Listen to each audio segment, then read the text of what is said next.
focus on young people, young African people who have not been so conditioned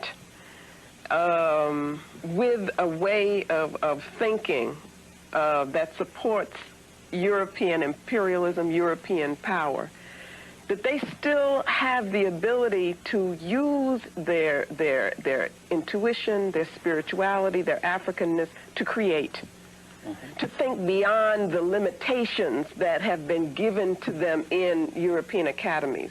I think most of us as adults, as elders, have been so conditioned that we're afraid to move beyond the parameters that have been defined by our enemies in our thinking, so that our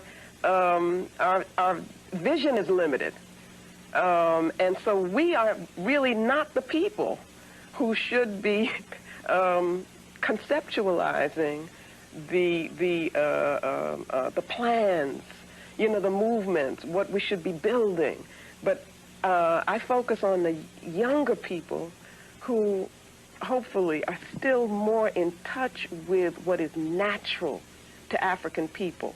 And if I can affirm that in them, they will see the urgency. I find that in my teaching. I find that in teaching young people, that once they are affirmed and introduced in a conscious way to the African worldview, it becomes crystal clear to them.